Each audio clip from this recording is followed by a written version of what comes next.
Thank you. Do we have everybody? Are there more parents, or do you want me to move down? This is it. I'm okay. Or you can. Perfect. Has everybody got their stuff? Do you want to move that down so those people can? Oh yeah, why don't you spread those out? And then if there's time for questions, they're going to share them. I'm going to have a microphone down there that I can facilitate. Go this way. I feel like I can't see them.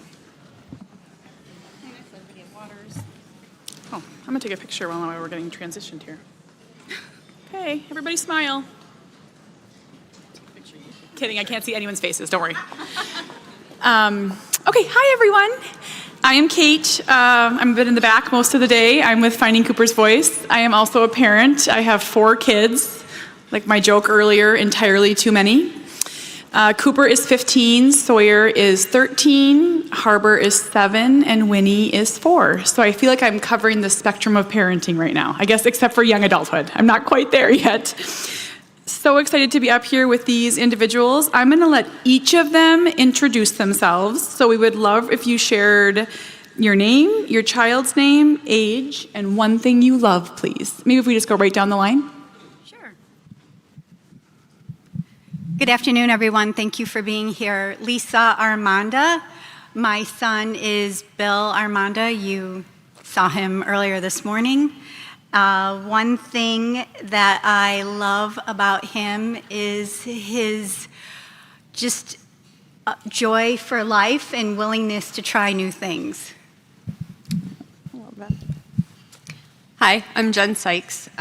My child Ness was up here earlier as well, who's 18, working on graduating high school right now and transitioning to Heartland in the fall.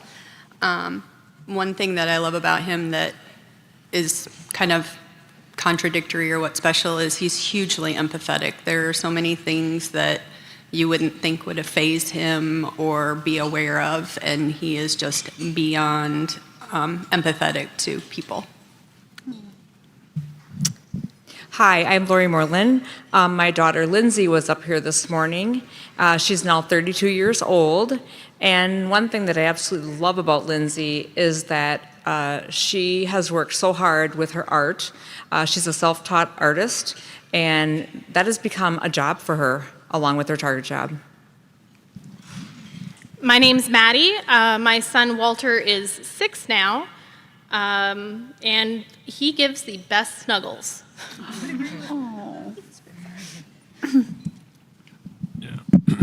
My name's Dan Holder.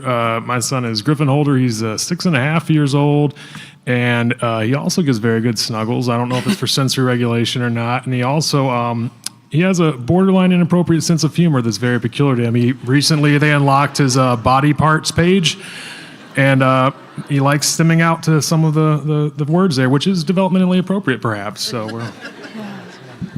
Wow, can I relate? Okay, so how this is going to work is I'm going to ask one question for each of you to answer, and then I'll do a follow-up, which is nice. So, Dan, why don't you start us off with, what do you want people to understand about your child beyond the diagnosis? I wish I'd saved the answers I put down when I thought about this more. Just that he just has he's not, my son's nonverbal, but he definitely has like the full range of expressions, emotions, the like richness of his life when you kind of begin to understand what he's trying to communicate at different times is amazing, but can kind of be like overlooked, I guess. Yeah. Mm-hmm. Yep. Maddie? He's still a 6-year-old. He likes to push those boundaries, just in a different way than my neurotypical child. And he's really smart. Mm-hmm. He will find those loopholes in the rules, just because he can. Sounds right. Lori? Lindsay has always had a ton of empathy. I love that about her. She's a rule follower. She is never late. Lindsay's kind of like, if she's not at work an hour before her shift, she's late. We've taught her it's okay that you can actually arrive 15 minutes before, and that's good. And Lindsay just never gives up on anything. Life has not been easy for her at all, but she just continues to thrive. Love that. Jen?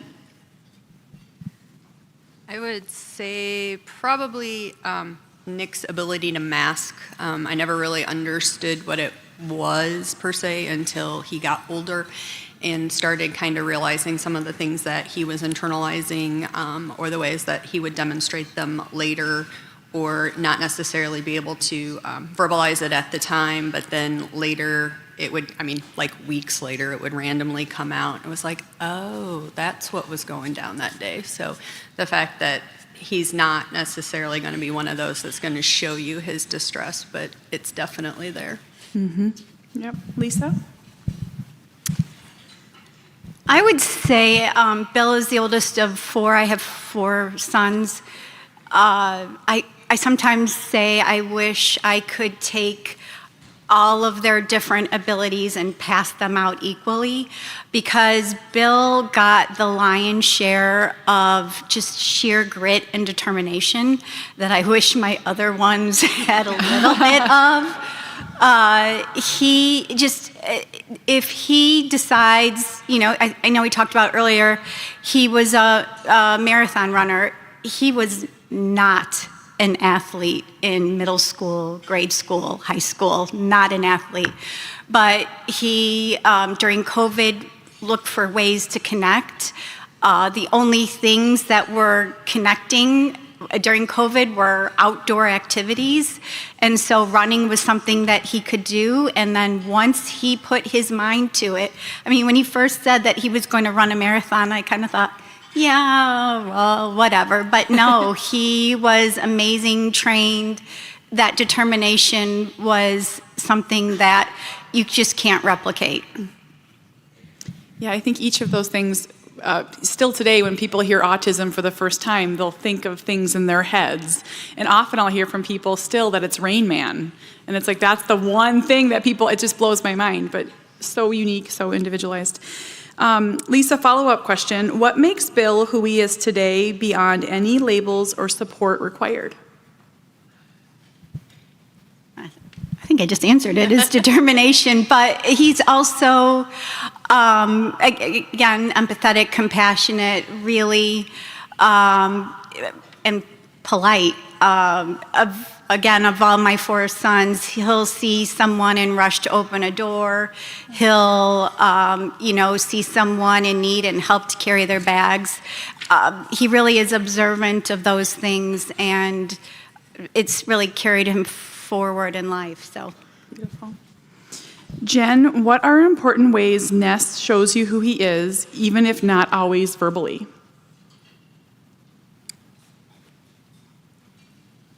I would say I just kind of let him be himself, like try not to fit him into a cookie cutter or look at what other 18-year-olds are doing at his age, or comparatively, he's got a almost 16-year-old sister, and they are polar opposites aside from ASD. So just kind of really realizing what is normal teenage behavior, the way he presents himself.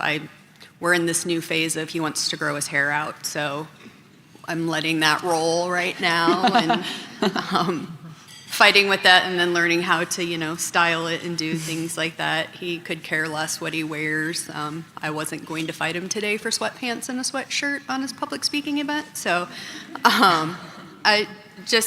but then he can demonstrate the importance also of knowing if it is a dressy attired occasion that he has to do it or whatnot. So like his flexible inflexibility at times for things that he's just unique. I can't ever put words on it, that he is who he is, and I just let him roll with it. I just bought Cooper new pants for prom, and they were drawstring pants. I searched everywhere, and he pulled them up, and they were off in 1 second, and he threw them across the room. I guess that's a no. He went to prom, though. He did. I could not get that accomplished. I love it. We can rock a pair of sweats. Maddie, what has I skipped Lori. Let's go back. Lori, what are some of Lindsay's strengths that people might not immediately see? Oh my gosh. Again, like the empathy, just so much. Every day we see things with Lindsay that I'm just amazed with. I don't know. It's just so. She's just kind. She works hard. I don't know. I'm her proud mom. You know. I mean, I never thought I'd be up here today. Lindsay going to conferences and sharing her story. There's just so many amazing things that she's doing beyond her autism. Mm-hmm. And one of the things I say is your value does not diminish as a special needs parent. And sometimes it feels like it does because our kids aren't scoring the winning goal sometimes, or getting an A on a test, but these things are just as if not more important. Mm-hmm. Maddie, what has surprised you the most about Wally this year?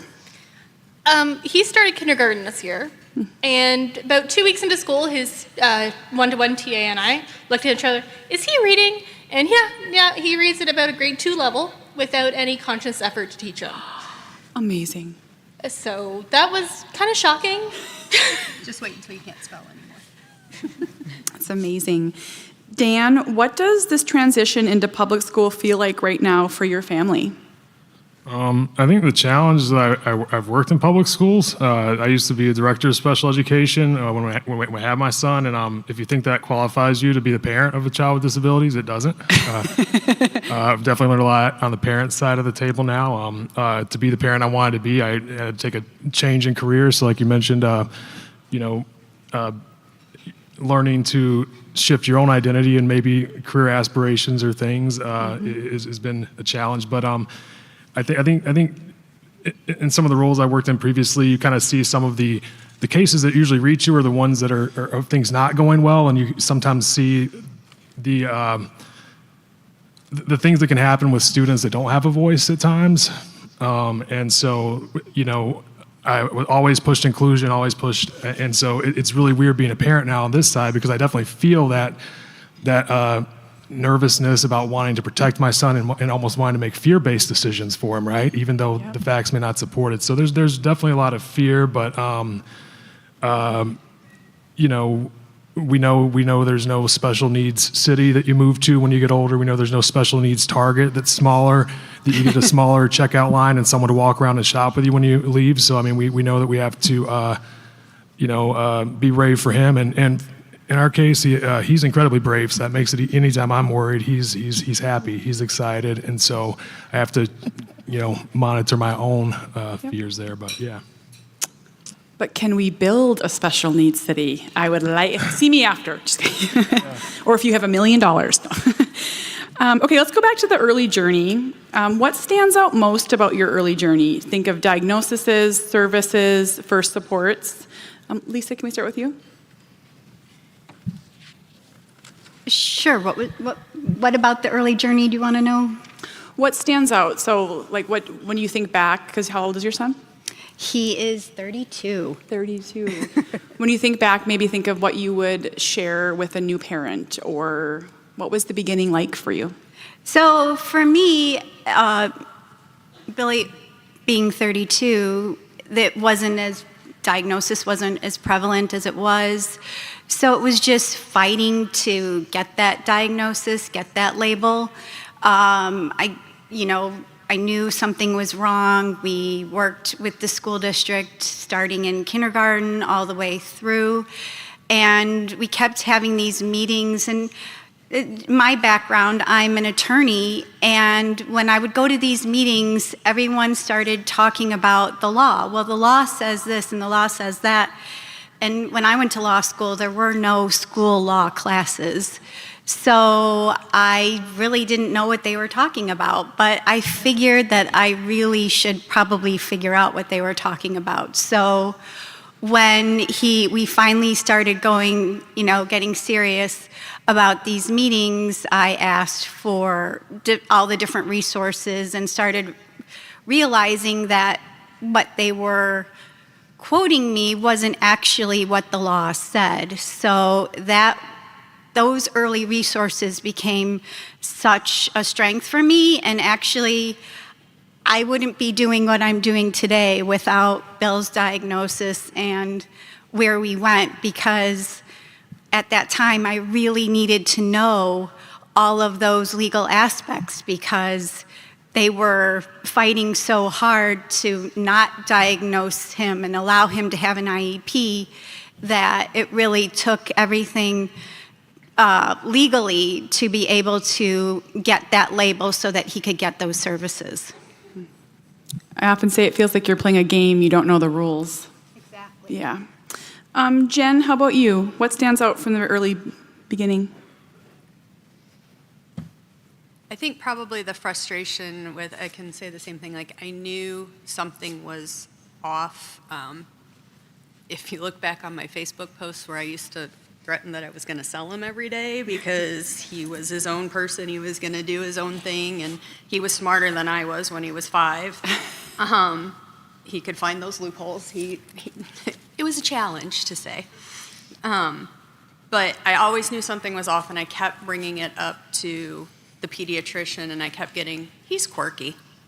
He's quirky. I'm like, well, quirky doesn't help me with, like, I'm failing as a parent. I went to the love and logic classes, any parenting thing that I could think of to try and shape with him. And then I'm a nurse by occupation, so then wanting to fix it and not being able to fix it was especially frustrating, that it took him escalating in kindergarten, and then once we started with some counseling, it was 2 sessions in, and she's like, has anybody ever talked to you about autism before? And it was like the sense of relief that like just came over. I started crying. I'm like, I've been saying this for so long, and she hands me an article like this thick about obsession with Thomas the Train, which was his best friend, and Asperger's, what they called it at the time. And it was just like from there, kind of everything just started rolling for the most part. It was still harder. I didn't know the school system as well. I had great teachers, not dissing anything, that were trying to support him in ways that would be helpful, but not formal ways. And so we kind of floundered for a few years just trying this and that, and not having probably great communication across the board, that it wasn't until about 4th grade where he finally got the IEP and then got kind of like the directed services that he needed. So not being able to navigate school and what he should be allowed to have or do was probably the biggest learning curve, and probably where I advocate the most now. Yeah, sometimes it feels like our kids have to fail before we get help. It's a really hard feeling. Lori, how about you? How about the early days? Yeah, so for our story, Lindsay was diagnosed at 28 months old. She was really severe. She was nonverbal and had really severe tantrums. I was talking to Kate a little bit about this earlier, about our family being the isolation, feeling like prisoners in our own home. If we tried to go out as a family, there was always the glares and the stares. Autism back then was 1 in 10,000 children were being diagnosed, and so that was 30 years ago. Our family moved from town to town, state to state, to school to get Lindsay the help she needed. We were actually told that Lindsay would probably live in an institution. And so just a lot of really hard stuff. And I'm going to be very open and honest. This is not like I'm a proud moment, but I went through such a depression, but didn't even know I was that depressed until we wrote our family story. And I wrote about the vision of how I could help our family, which was to do away with Lindsay and I, so my husband and our other daughter could live a better life. That is how severe Lindsay, we just couldn't do anything. So to have us here today in something like this, I feel like it is a miracle. So yeah, I love that. Thank you. And I'll say too, in those early years, we got 1 hour a week of services. Right. And that was it. And a lot of things too is like, what about the siblings? We hear this all the time.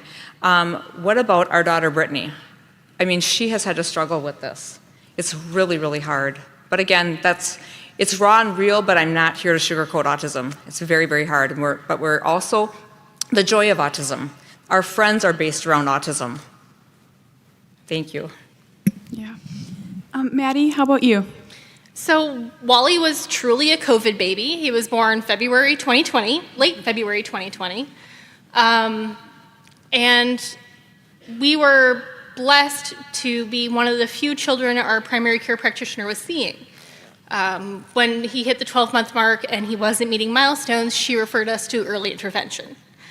When we hit the 18-month mark and he still wasn't hitting any of the milestones with speech and OT and behavioral therapy, we were referred for diagnosis. We finally got a full diagnosis through pilot program through Northwestern for diagnosing over video chat, which allowed us to get a developmental pediatrician a lot faster than we would have otherwise. Honestly, our primary care practitioner recognizing so early that, hey, this kid needs help is really what helped us. Wally wouldn't be where he is today without receiving 3 to 6 hours of services a week, and those from that age of 1 to 3. Yep. How about you, Dan? Yeah, it feels weird to say that we felt lucky, but we were lucky in one sense. Our son was born with like this rare genetic disorder too, called like trichorhinophalangeal syndrome type 2. It's just fun to memorize, right? It's fun news to get when you're in the NICU too. You're like, but because of that genetic disorder, he was already automatically referred for early intervention, which allowed developmental therapists and people to kind of come to the home, see and support us. That early support was huge, definitely a game changer. Occupational therapy at the early age for Griffin was huge. I think that we love speech. Speech is great. Shout out to speech pathologists. Love you guys. But without we and again, my son's still nonverbal, but we saw progress with AAC device and so many other things when we could kind of get OT to help us figure out those regulation needs. And just shout out to the parents that have been doing this a lot longer. It's weird to be on a panel because I don't feel like I have a lot of answers. I'm still navigating it, but just a lot of respect for the people that have been navigating that road longer. And yeah. Follow-up question for you, Dan. In the beginning, what did you feel was most urgent? Did you feel any of those stresses like, we have to do this? To some extent, but to some extent, there's a bit of denial on my end, I think. It's like I don't think it's like I knew there was this urgency, but I kind of like hoped that, I think I struggled to accept, that my son's life might be very different than mine, and just to also believe that you maybe have a lot more time than you necessarily do to support them. So, yeah. Yep. Maddie, what was the beginning of the school year like for you and your family this year? Really, really rough. So Wally this year transitioned from half-day preschool program through local Unit 5 to full-day kindergarten in a self-contained classroom with tippins, lean-ins, whatever they're called. It's been rough. We had a massive increase in violent behavior, massive increase in eloping. We're still dealing with the eloping. We've been very blessed to have a wonderful para who's his one-to-one. I don't know what I would do without her. Sally is amazing, especially because our teacher for our classroom quit a month into school. We had a sub from September to mid-November who had no special education background. Yeah. When you have a classroom with 8 kids who are level 2 to 3 autism, that was rough. We were the only family to schedule parent-teacher conference because it wasn't offered to us. I had to go seek that out. And it helped because I was able to see what visual supports were in my son's classroom. By being able to implement those visual supports at home, it's made that a lot easier. Had I not had that conference, I don't think he'd be nearly as good today as where he is. Mm-hmm. Yeah. Lori, I feel like you sort of touched on this already, but maybe reiterate, just looking back, what do you wish you had known earlier? I wish that I would have not taken it so to heart that like our life was over. Yeah. I feel like I wish I could have looked beyond the autism and looked at Lindsay's gifts, but I was being told this when she was 3 years old. So I think back about that and I'm like, you're giving up on my 3-year-old child. But it made us fight as a family even harder. I think it's important to remember that when you're drowning and all you need is a life raft, you don't need a to look for the positive in the moment. Like, at least the sun's out. At least it's not raining. So, I mean, give yourself grace with that. You did the best you could in a hard situation. Jen, what did navigating school supports look like over time? And you sort of touched on that as well, but. Yeah, it's been difficult in the way of trying to find what works for Ness. Academically, way up here. Like, we have no issues. To this day, I've never had to sit down and help him do homework or ask him if he's done his assignments. He's probably had them done a week ahead of time before anything, but he won't clean his room. But we're working on that. So trying to find out kind of like what would help him. He also was very against missing any instructional time. So he would qualify for, social work minutes or OT to help with his fine motor and his sensory, PT for a short time. But if he was going to miss any sort of instructional time, that was meltdown city. That was not acceptable to him. So we kind of had to work on very small short-term goals that would meet what it was and then be like, okay, and then you can be discharged from OT and you don't have to meet them anymore. So that was kind of motivating for him. And then we just learned, basically, we, fortunate that we had insurance and we didn't have hoops to jump through, that we could take him to outside services if he needed it, tried to incorporate what we could at home. And still to this day, I mean, he's graduating in 3 weeks. Trying to find the right support. It's all the internal motivation, executive functioning, emotional, like those types of things that you can't quantify all the time or be there immediately to fix. When he, is at home, if he gets a little bit escalated, there's one of us there, it's like, okay, stop and think for a minute. But when you have a classroom of 25 kids, you can't do that. But sometimes that's all that he would need, is just that little reassurance. So there is no one size fits all. Definitely, as I think it was Brian said earlier, if you've met one person with autism, you've met one person with autism. And he's tricky. He would be a kid, I think, otherwise, if we didn't pursue a diagnosis, that would have gotten overlooked and either just been kind of the bad kid, but he's not a bad kid, or uncooperative or something like that. And so I think that was what was integral in getting him support, was to shape him, because he is a very respectful, smart, young man. Yep, very true. And Lisa, what early supports made the biggest long-term difference for your child?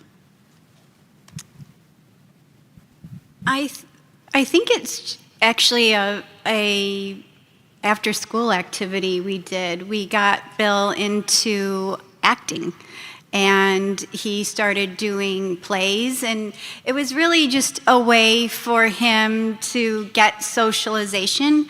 But, the people that are drawn to that are typically quirky themselves, yes, and they're just generally nicer and more accepting of people's differences. So it was a nice community of people for Bill to be surrounded with. And with acting, you're given scripts. You're told how to act, how to behave. And so that, for him early on, was huge. He could be part of this community, but he was also given boundaries and rules to follow so that he could participate. And he ended up really loving acting and tried out for plays and was successful doing plays in high school and even through college.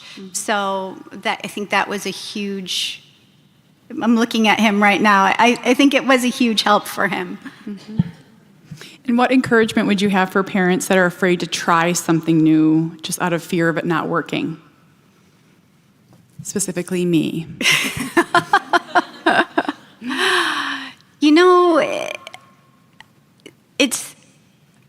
I once had a provider tell me,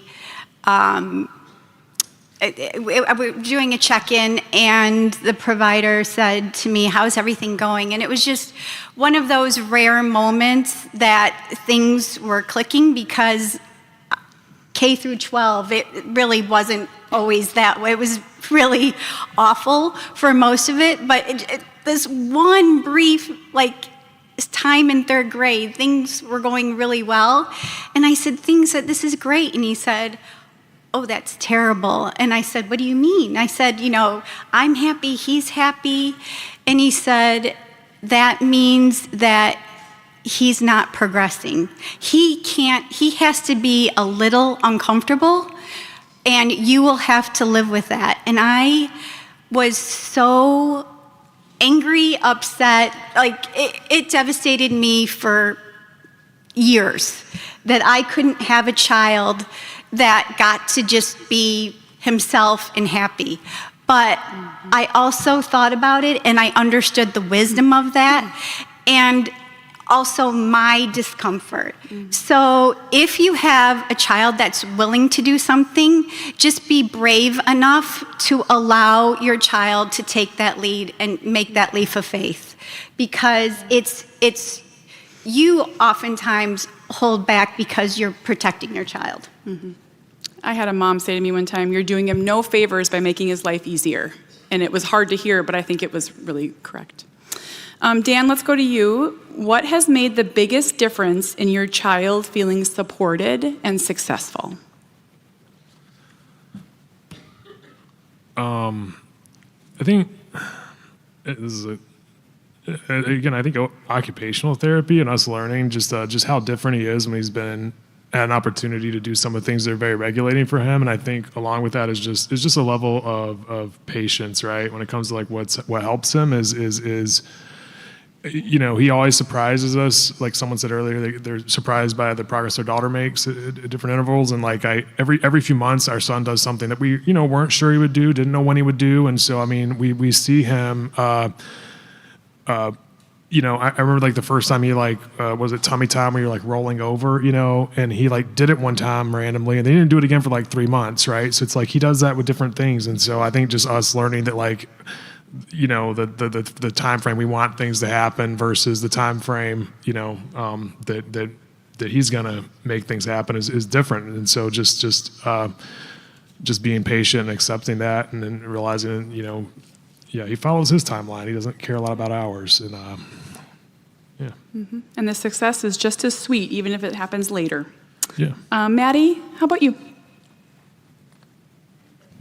I think for us, it's communicating with him, learning how to communicate with him, and him learning how to communicate with us.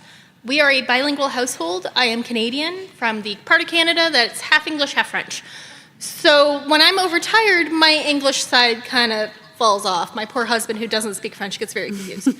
But that means my 6-year-old, who has autism, is also bilingual.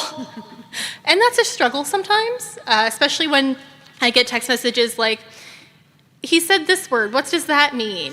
And I'd have to, okay, it means he wants you to move something, so bouge means move. But going through from like when he was super young, we were told he was completely nonverbal. We weren't ever expecting to hear him say things like, I love you, or mom, or anything like that, to now, since he's had his AAC device, we've learned he's a Gestalt language processor, made a huge difference in how we communicate.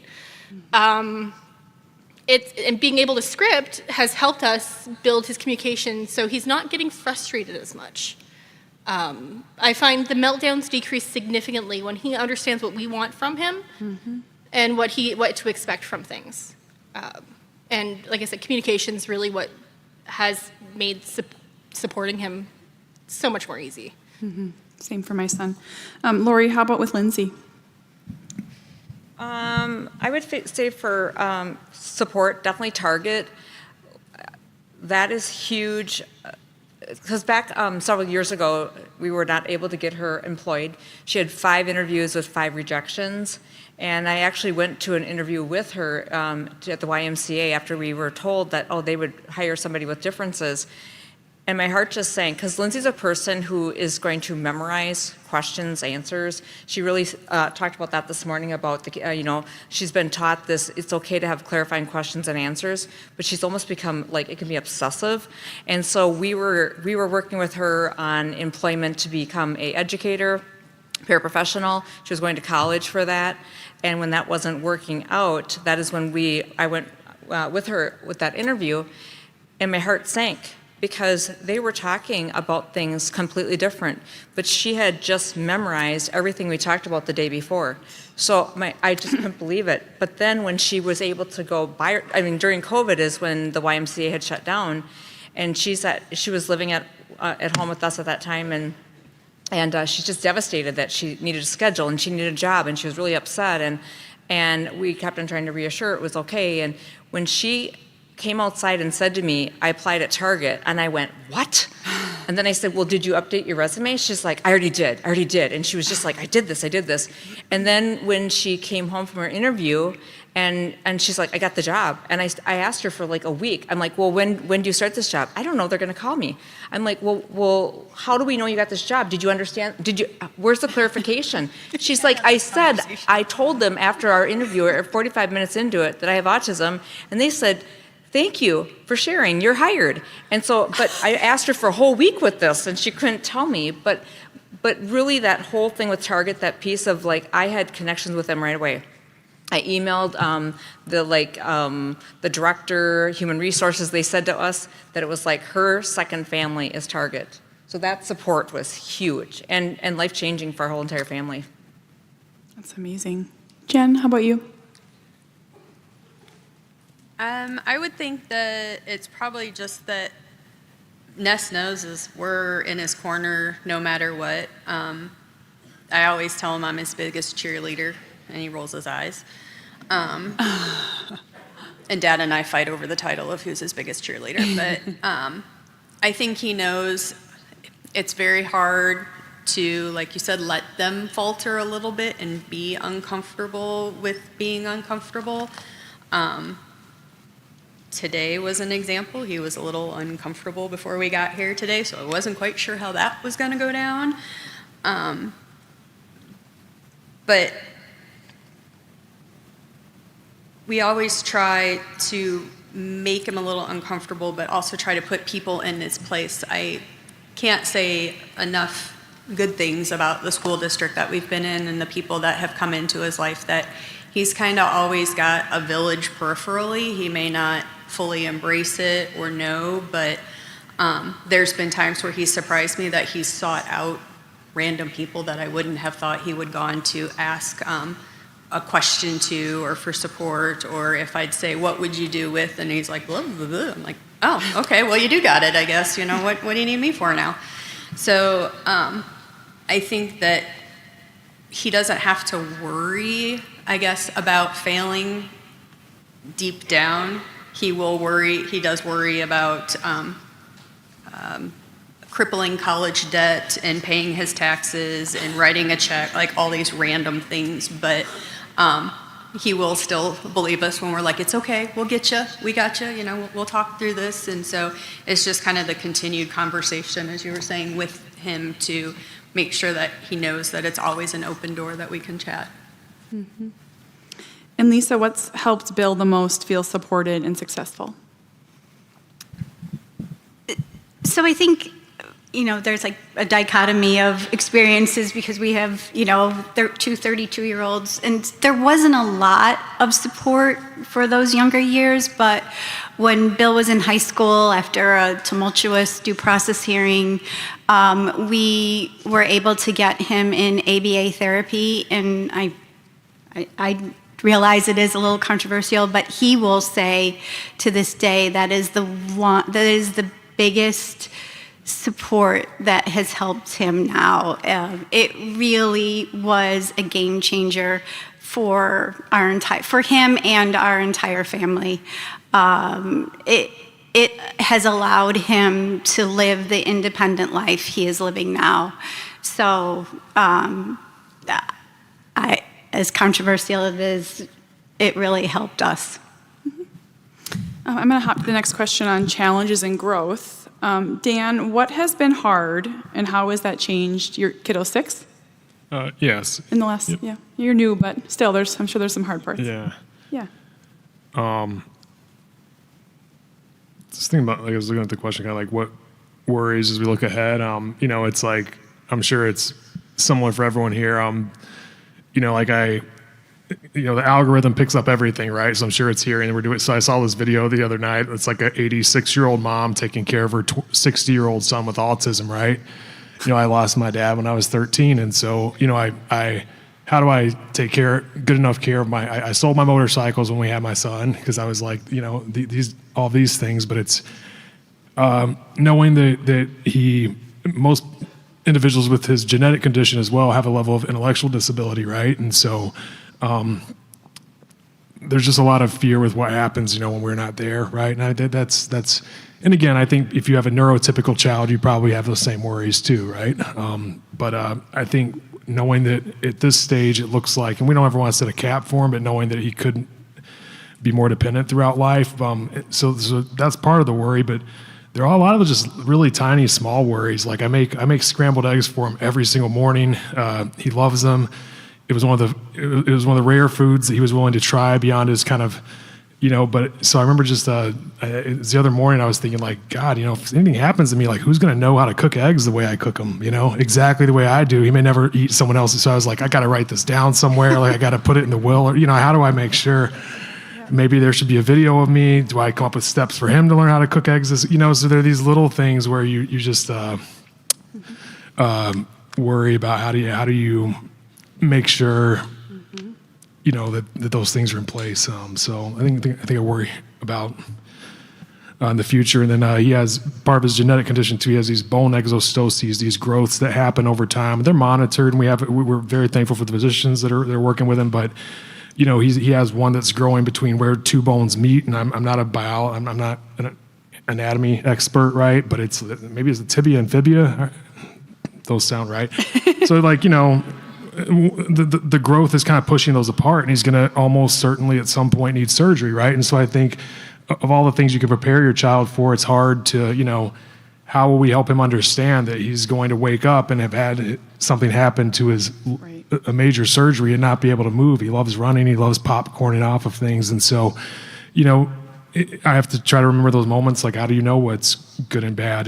Maybe it's a blessing to not know that's coming up, right? Yeah. That would create a lot of, I don't know, but I definitely, it's definitely hard knowing that there are things that could happen to your child that they may not, you can't maybe prepare them for in the same way. So, yeah. But again, the good news is he's happy 99% of the time, and so a lot of the worries, it's up here, it's with me, right? I'm worried about that. He's not worried right now.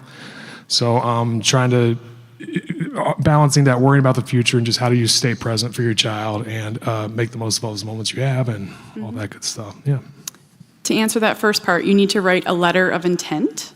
And so it's different than a will and different than all that sort of stuff. It's the things that your child loves. So if you drop dead tomorrow, they would know how to make the eggs. And I've done it, and it is an emotional roller coaster. So prepare to cry for that. But very, very vital. Maddie, how about you? So what's been hard is we're fairly isolated from family. My husband's closest family member lives 8 hours away. My closest family member lives almost 18 hours away in a different country. So it's very isolating to be a special needs parent to begin with. It's hard to get out and socialize. It's hard to find respite care. It's hard to find a babysitter who, is willing to change a pull-up when your child is 6. Wally falls in the place on the spectrum where, at this age, it's not obvious when we're out in public that there's something different about him. So when he has a meltdown in public, we get a lot of stares. I've had quite a few comments. Can you not control your child was one I received at Meijer not that long ago because he wouldn't wear a winter coat and was having a meltdown. And it was minus 30 out, so he needed a winter coat. But that judgment that we deal with out in public is not just in public. It's with our families as well. My father-in-law doesn't understand what autism is at all. And it's been a challenge to try and get him to meet Wally on his level, where he won't tell you what his favorite thing is, but here's what his favorite thing is. Maybe play with it with him. Maybe play lining up colors with Wally, and you might get some interaction that way, but he's not going to sit on a video chat and tell you how his day is. He doesn't tell me how his day is, and I see him every day. I think that's the hardest part, is the isolation. Same. Lori, how about you? Yeah, I absolutely agree with everything you guys are saying. Back in our early years, we actually had to go as far as we were talking about eggs, is bringing a frying pan with us everywhere we left to go. If we were gone for the day, Lindsay would starve to death. She absolutely would not eat. So we'd leave the house and we would have everything that we needed with her, a little brush, and then being judged because she had a pacifier when she was 4 or 5 years old. But literally, my husband's like, "Did you bring the frying pan?" And people look at you like, "You bring your frying pan when you leave the house?" I said, "You don't understand. Every household we go for a family visit, she just will starve herself to death." Right. So we did do that kind of stuff. But I think for now, for over time, is back 30 years ago, there wasn't an autism conference. There wasn't. This is amazing. People would say, "What is that?" I mean, again, it was just more the glares, the stares, and the judgment. So today, I think the biggest change over time is the awareness, the acceptance, and more resources. So I'm grateful to see all that. Hugely. Jen, what has been hard for you and what has changed over time?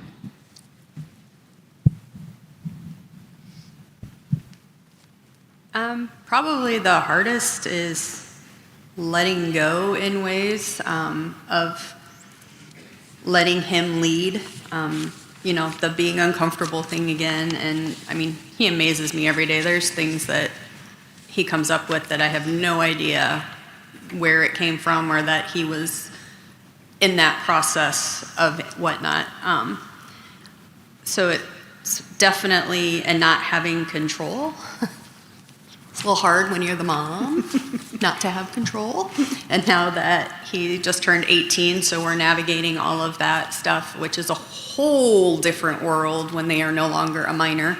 But as you saw earlier, he presents as very neurotypical, which makes it a little more difficult kind of to nail down that maybe you need to approach things differently with him.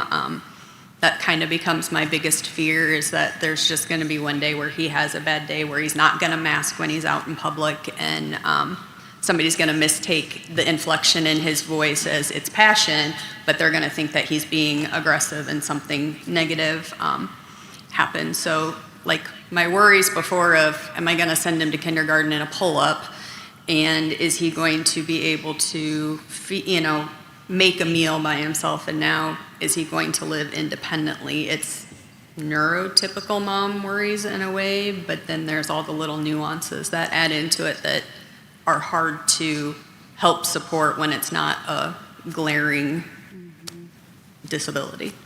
Yeah, hugely. And how about you, Lisa? What has been hard and what has changed, or how has that changed over time? So I think for me, Bill is my oldest child, but my other children have all experienced different challenges. So my second son was diagnosed with cancer at 4 months old. My third son was diagnosed with biliary atresia, which led to a liver transplant. And so that all happened before Bill was diagnosed with autism. And my point in all that is, with the medical community, I was used to, when my son was diagnosed with cancer, we met with the doctors and specialists, and they said, okay, this is your course of treatment.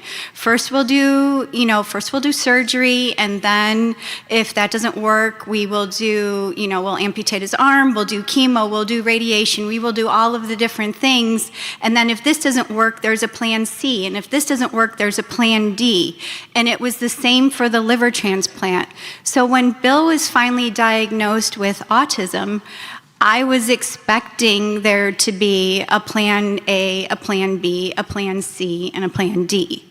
And unfortunately, we are still in a situation today. What hasn't changed is that the medical community hasn't caught up. There is no treatment plan for these kids. It's, well, we think this may work, we think this might work, but we're not sure. So it's just the uncertainty of what you're doing, and it's the parents and it's all of you that are really helping to shape the decisions that will shape these kids the rest of their lives.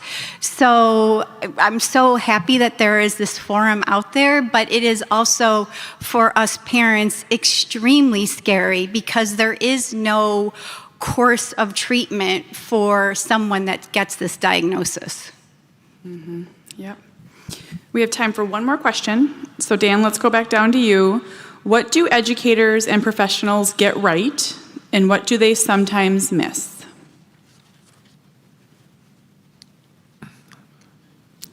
I may pass first. I gotta think about it. It's a great question, but I didn't write the questions, but thank you. Maddie, do you have an answer? Their hearts are more often than not in the right place. Yep. Their interaction can sometimes be a miss. I think, trying to word this properly, knowing that your interaction with my child will shape how he sees you tomorrow, an hour from now. Wally has an extremely long memory, so one negative interaction can take, well, we're just going back to potty training, and that negative interaction happened 3 years ago, so it can take a long time for us to work our way back to making that event or that session or that person comfortable for them again, or tolerable at least. Yep. Lori, how about you? For sure, make sure that educators will maybe ask a question, a second time. Also, Lindsay's talked a lot about if only somebody could have picked her partner for her, so she wouldn't have had to walk up and down and around the classroom begging for that partner as they just kept on turning her down. Same thing that carried over with the school bus. She walked up and down the aisle and no one would let her sit with her. And also another thing too that we found really helpful is my sister's an educator, and she's made her whole classroom be sensory friendly.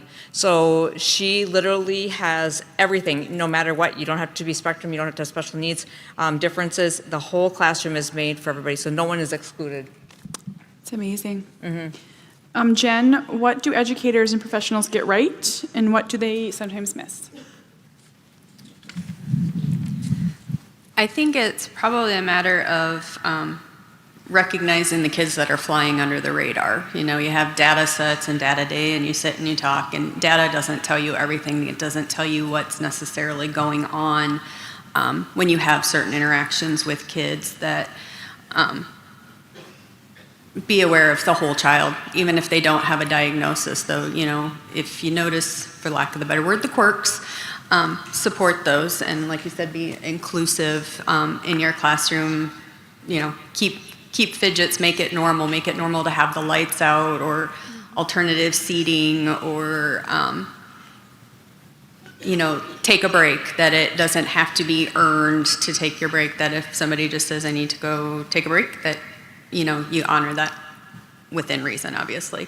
But mostly the kids that aren't demonstrating huge needs are probably still the kids who need a lot of support in other ways.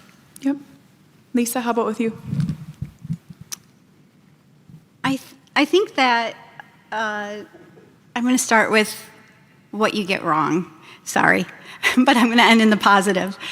I think what you get wrong is, and I totally understand, an IEP is an individualized education plan, but you have so much on your plate that it's really hard to individualize. So what you get wrong sometimes is that, these 3 kids, this worked, so I'm going to do the same. And this worked here, so I'm going to slot this kid here because that's what worked before. And what I recommend, my kids being in the hospital, they used to say, we would look at these monitors and they'd be going off and we'd freak out, and the nurse would say, no, look at your child. Your child is fine. So my advice to you is look at the child that's in front of you, not all of the other kids that you had around you, because that's the one that you're going to make a difference for. And when you can look at that child and see those strengths and those areas of need, that's what's going to be so successful for that child. Dan, did you want to say anything? You don't have to. Yeah, just I think trying to echo a positive note. Just when I think about who I want working with my son every day, like I realized early on that there's part of me as a parent at times that wants to scare people into taking good care of my son, right? You know, you feel protective. You want to, my wife's an attorney, right? I was a director of special education, all that stuff, right? But I realized pretty quick that I don't want the people working with my son to be terrified of us or him, right? I want them to love him. And so I spend a lot of time now thinking, like, how do I make educators feel more empowered, comfortable? How do I make them feel like it's okay to take the time you need as well to not, there's so many, we have the standards and all the things you're supposed to rush through and get through at different points in time. And it's like, how do I make sure that you feel comfortable and safe and that you feel like you have permission to take the time you need with different students? And how do we work with you as parents, as partners, and not as these enemies or adversaries or people that you have to be very guarded around, right? So I think that's something I think as parents we have to figure out too. How do we advocate for our children, but how do we also do it in a way that doesn't, ultimately estrange or make people feel like we're on a different team, right? So I think I have to keep that in mind now. Yeah. That's good. Okay, so as we wrap up, if any of you want to share one last thing that you would want this room to carry with them when they leave, do you have anything to end with?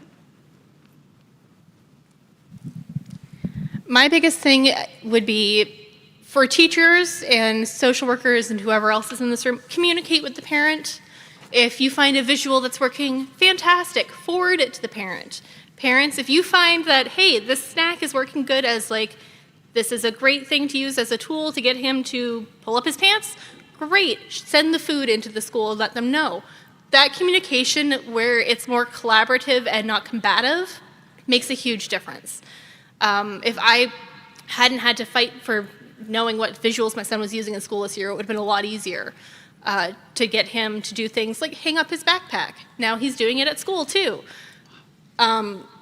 Share those things because we're not the experts, you are. We're our child's expert, but we're not the expert in speech. We're not the expert in education unless you've been to school for it.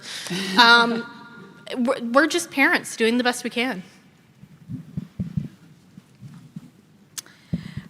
So I would say just to remember, just because our children are past the age of 18, autism, as we know, doesn't go away.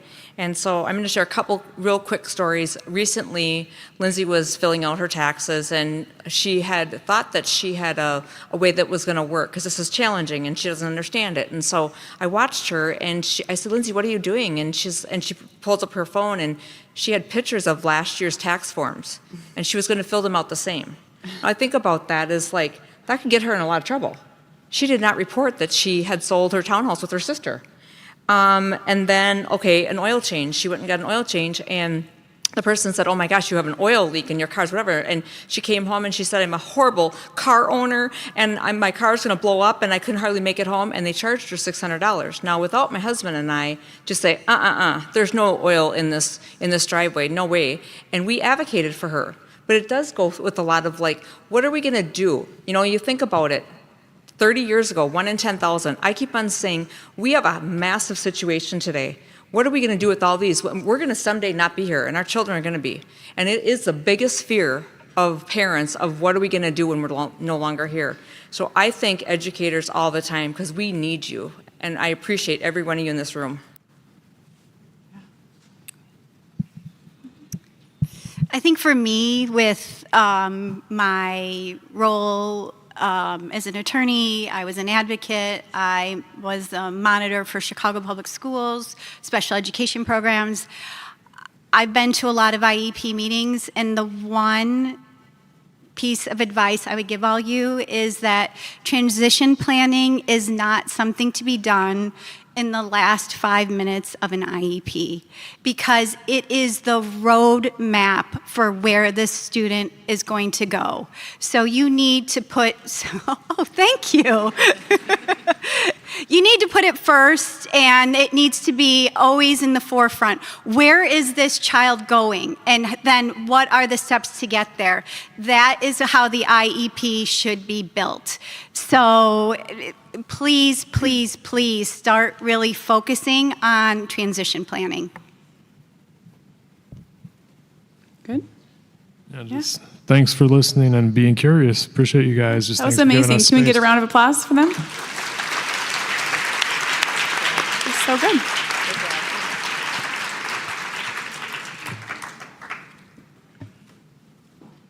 Nikki's coming up.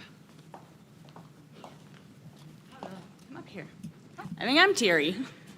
Thank you. It takes a lot to come up here and share so much about your life. Those are stories that are like so near and dear to your heart. They're experiences that you have lived.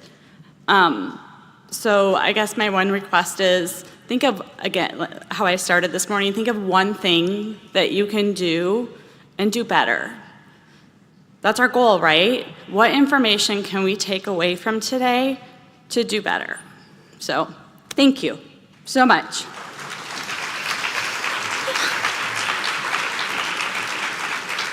So we are going to go to our next break, but there are some lucky winners in our room. We have some giveaways, and it's gonna get a little noisy, it's gonna get a little movement in here, but we need you to look underneath your chair, and you might be a lucky winner of a book.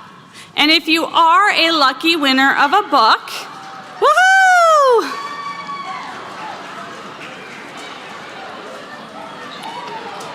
You can take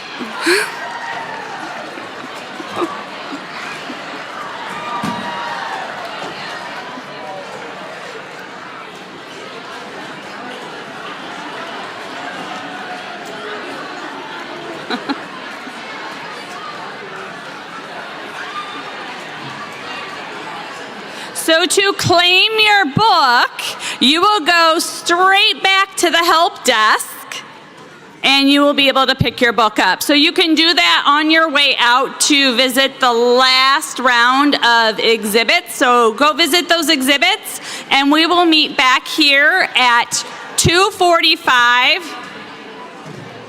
Can I have everybody's attention for a minute? I love all the excitement. We will meet back here at 2:45 for the keynote speaker, and then we'll wrap up our day after we get to listen to Kate. So thank you and congratulations to all those book winners.